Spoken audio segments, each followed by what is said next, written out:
Hi friends, welcome back to my channel. My name is Shaylee if you're brand new here and you don't know who I am. And today's video is not on my Vlogmas schedule at all. I didn't plan on this video. I watched a video last night and it was so hard for me to watch. I'll say that just to start off this video. And I wanted to respond to this video as a content creator myself and someone who used to make daily family content. Let's do a little backstory here. I started YouTube in 2012 when I was pregnant with my daughter, and I really did look for a community, and I really was looking for like fellow moms that I could connect with. Like a lot of us who started in YouTube around that time, we didn't realize it could become a business. It was simply something that we did to connect with each other. And I know that sounds like super naive, but that's where the climate was on YouTube at that time. I feel like there was just this big circle of like OG YouTube moms, and we all just collaborated with each other and gave each other shout outs, and it was just a really special time era. Honestly, I think that's because we were blissfully unaware of what was going on behind the scenes and what was actually happening. I was a woman creating content for other women and their families, and I thought those were the only people watching my videos. And I have made some serious mistakes along the way of the things that I've posted of my kids. I did show my kids in the bath. It was just their chest, and I thought it's a baby, so it's not a big deal, because my mind never went there. I didn't know, okay? And I know that sounds like an excuse, but I really had no idea that people's intentions could be to look at my kids in a different way, if you know what I mean. There's a lot of things I can't say on this video, or else I'll get striked by like YouTube's rules, but I know you guys know what I'm talking about. I didn't know that like people could be looking at my children for their own pleasure. And it's just disgusting. So yeah, I made a crap ton of mistakes, and I'll be the first to admit it. I have shown some things with my kids that I wish I could take back, and I've since like privated those videos. I mean, I have 1,000 videos on my daily vlogging channel, and I started just going through them one by one and like privating the ones that I felt were inappropriate, leaving some of them up, and then feeling just completely overwhelmed with it all. We were creating those videos every single day, family videos of everything. Not everything was inappropriate, but we had a daily channel, and my kids were like a big part of it. I mean, I would still say I was definitely on there the most, but my kids were just as big of a part of the channel. And I remember the conversation started happening amongst some of the mommy vloggers. They started to catch wind of the people that were viewing this content. They started making videos about it. We started discussing it. The chatter was very, very small, but I remember feeling very convicted about it. It caused me to start looking at some of the analytics behind my channel, and not only like my demographic and the places where people were watching, but more of the playlist side of it. And this is something that this video that I watched talked about. This was Josh from TheDadChallengePodcast. I had a few of you guys send me his videos when he started talking about being an ex-pastor and his whole like church ministry experience. And because I've been very open and honest about our really hurtful church ministry experience, I had you guys reaching out to me with his videos. So I found him that way. And I've just been kind of like following here and there. But this video specifically that he made yesterday really just, it tore me up. It tore me up. And I showed David, and he was torn up too. And it was just, it was hard. It's hard to watch. I'm going to include the video in the description box below so you guys can watch it for yourself. If you want to skip past a lot of the talking, just skip to like 55 minutes in. He starts talking about statistics, but he basically starts talking about the analytics behind a lot of these huge family vlogger channels, and these channels that show their kids and who's watching and what the demographics are. And it's just very eye-opening. So anyways, for me, I started looking into the playlists of like people who were adding my videos to their playlists. And I started seeing the most disturbing things. I found playlists, and these are all accounts of men with like, they have male names, so I'm assuming they're men. Most of them don't have pictures or any info, obviously, but they create these playlists and then they add videos that fit the description of this playlist. So for me, I found my daughter when I used to film her in her diapers, just like running around and playing as a baby, like 1, 2, you know, because your babies, your toddlers live in their diapers at that age. Like, that's a regular part of motherhood. You guys know if you're a parent. That's just kind of what they do. And so since I was filming every day, I was filming that, not even thinking about it.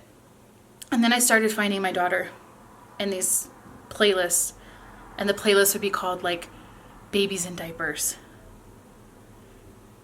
which was weird, right? When I started going through the videos and I started seeing that like these were grown men fetishizing babies in diapers. And guys, this subject is so hard to talk about, and I know like a lot of people aren't even going to try to go here, because who wants to talk about this right now? This is disgusting. Nobody wants to think about their kids becoming a victim, or nobody wants to think about predators and the things they do. Nobody wants to think about any of these things, and especially if you're making money on YouTube and you're showing your kids at the same time. This is like a conversation that we just kind of want to ignore. And like I said, this was years ago when I found all this out. So it was enough to scare me. I found many other playlists with my kids in them, and some of them were just, I don't even want to talk about them. They're just disgusting. I found my kids on message boards on different websites for men. I just found the craziest things when I started really looking into my analytics, and that was enough for me to say, no. Like, So I had a talk with my husband about it, and I told him, I don't feel comfortable having our kids on the internet anymore. While I may have started this off with the best intentions and the fact that I just want to like document our memories, document our life, you know, the reality is I can't control who is watching. The only thing I can control is the content I create. And so I basically took my kids off of my videos. I stopped doing the daily vlogs. We did try to revive it like a year and a half later, but it was this thing of like, is there a way that I can show my kids with like, and still keep it appropriate? Like, obviously I'm not going to talk about injuries or really personal things like periods or temper tantrums, or like any of like their private information that they would never want me to talk about. Obviously I'll never talk about those things, but can I still show them in videos, and can I still like have them be a part of my online persona, if you will? So to be completely honest with you guys, it's been a struggle for me, like not knowing really what to do. And I have so many of you guys like, bring back the kids. We want to see the kids. We want updates on the kids. And I don't know, you know, all these years ago, this conversation was really starting to form, and then it kind of just like disappeared and people stopped talking about it. And now it's being brought up back up into the forefront, and I know it's going to affect the videos that we consume from here on out. You know, what Josh is trying to do with his channel is to get like lawmakers involved, because the reality is these kids are performing in front of a camera. And oftentimes they're not getting paid for it, but above all of that, are they at an age where they're old enough to consent? You know, I asked Eden, that's my daughter, she is 7. I asked her the other day, I said, do you like being on YouTube, or how do you feel about it? How do you feel about knowing that like mommy has a public career on the internet? How does that make you feel?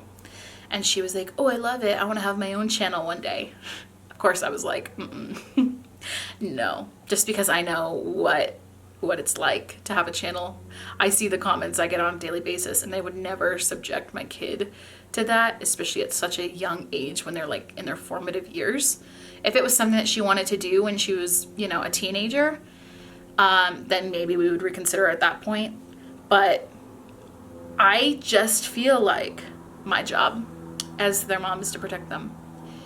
And no, we never thought YouTube was this place because none of us wanted to actually think about these things. But the reality is this has been it the whole time, and we've just been naive to it. So all that to say, this video that Josh did last night moved us, and I'm not gonna like call out specific channels because I don't want to become like a gossip channel here. Okay, that is not my intention. Plus, I have a lot of friends who are still making daily vlogging content and things and family content, and I know it's a tough decision when that becomes your livelihood to just be able to like walk away from it. I never really made money on our daily vlogging channel. We didn't make money for that. So for us, it really was for fun and for community and all those things, but it would have been a lot more challenging, I think, to have like walked away from that if we were making the amount that some of these creators are making. So in his video, he talked about the analytics behind some of the young kids' Instagram accounts. A lot of these family vloggers will make an account for their kids. Kids aren't on it, obviously, because they're too young, so it's ran by the parents. Okay, say I was a channel of like 3 million subscribers, and I made Eden her own Instagram account, and her Instagram account had like 1.5 million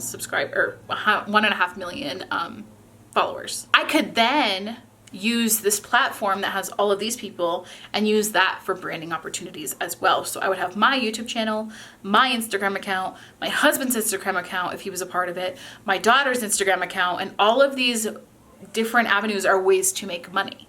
And that basically becomes what it is, like a bunch of streams of income, right? The people that are following these young kids are not all women and families like we think they are.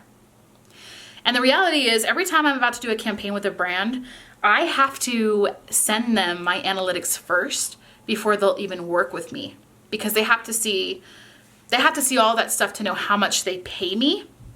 So I'm constantly looking at my analytics, and my audience here on YouTube specifically is 75% women. You know, 75% women is still like a pretty large demographic of women, and my Instagram is like all women. But these kids accounts, what Josh was able to unlock in his video, because he was able to actually buy the analytics to see this stuff. There's a girl that's Eden's age, and she has like 3.5 million followers on Instagram, and 70% of her audience are males between the ages of 18 and 40, I believe.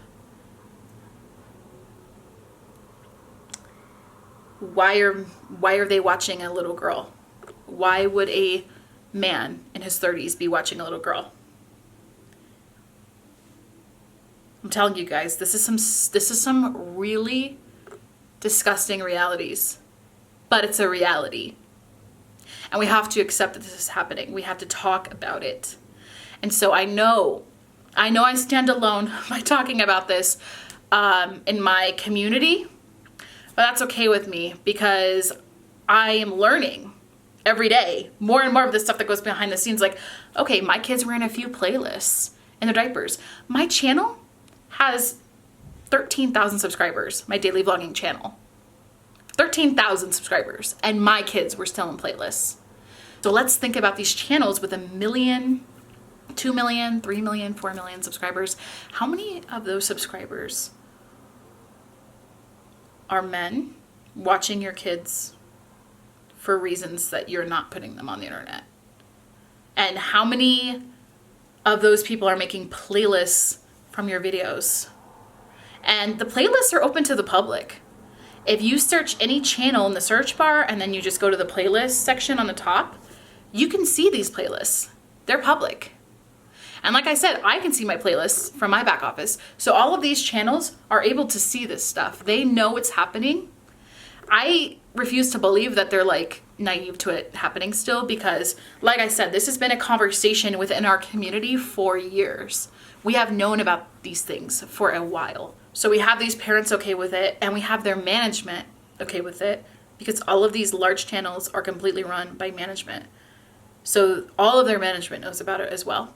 And their management knows everything about every detail of their analytics. Like, I have to send my management all of my information, all of my demographics, all my analytics to get brands and things. All of that stuff, like I said, is public, and it's something that we look at on a daily basis. So not only are the creators seeing this stuff, the management is seeing it. And on top of that, we have, all of the brands that know about it too. The brands ask for the analytics, we give them the analytics, and then they see it. So these brands that are working with these channels that have this large male demographic, they know. They know about it. And nobody is doing anything about it. Nobody is saying anything about it. YouTube removed comments off of channels a few years ago. The channels that had like kids shown a lot, because they were finding a lot of the comments to be inappropriate, and they were finding these like dudes on these comments. So they're like, let's just shut off the comments so that these comments aren't made public. And that was YouTube's way of like trying to protect the kids. But YouTube can only do so much, because it doesn't matter what kind of safety precautions they do. There's still going to be people hiding and lurking and looking and finding content of the kids on the internet. There always will be. I really encourage you guys to watch this video. Fast forward to like 55 minutes. Watch what he has to say. It's seriously mind-opening to me, and it has caused me to think long and hard about everything I do in this channel and in my public space on my platform. And I just hope that some of these channels are starting to realize that this is happening, and they start changing their content to protect their children, because my biggest fear was always that something would happen to my kids. Like I said, we were a small channel. It's a small channel, and I had people finding our address and sending my kids gifts and sending me hate letters. It was so violating to me. So I took my kids off and I changed my channel. I've been doing like fashion videos ever since, and lifestyle videos. And yes, occasionally I show my kids in my videos, like very rarely at this point. And I don't even know if I'm going to continue at all at this point, because the statistics are there. The data is there. It's eye-opening. It's heart-wrenching. And it's not a conversation I ever wanted to have, but I'm tired of not talking about it anymore, and I'm tired of being silent about it. And if anything, I hope this video just causes more awareness for it, and we can start having more of these serious discussions and protecting our children and how we can do that. That's my video today. I know this is not like an encouraging, heartwarming, excited video, but it's important. And like I said, I'm not just gonna stand back and not talk about this. I want you all to hear from me. I've been wanting to make an update like this for years, and to give you guys my honest thoughts about why I don't really show my kids anymore. And this is all the reasons why. Like, it's just, at the end of the day, making money is not worth our kids' lives. And there's this whole other side that I feel like hasn't even really been talked about as much, and that's the psychology side of these children, and what putting their lives on the internet for everyone to see, their entire growing up process, and all of their like faults and failures along the way, and all of their embarrassing moments, and all of these things that these channels are putting out in the public. How is this going to affect these children psychologically? I'm a grown adult who has chosen to put my life on the internet, and the things that I have had to read about myself and see about myself and people have said to me, and the things that I've gone through publicly on the internet has been hard for me as a 30-year-old woman, and I've had to go to therapy for it. So just imagine what it does for kids who literally haven't developed their brains yet. They're still developing, and all of this is being out in the forefront. It's a lot to think about. Thank you guys for watching all the way until the end. I would really like to hear your thoughts on this topic. So let me know down below in the comments what you think about this whole discussion. Think it's really important as parents that we stay knowledgeable about this topic and we keep talking about this because our children are worth it.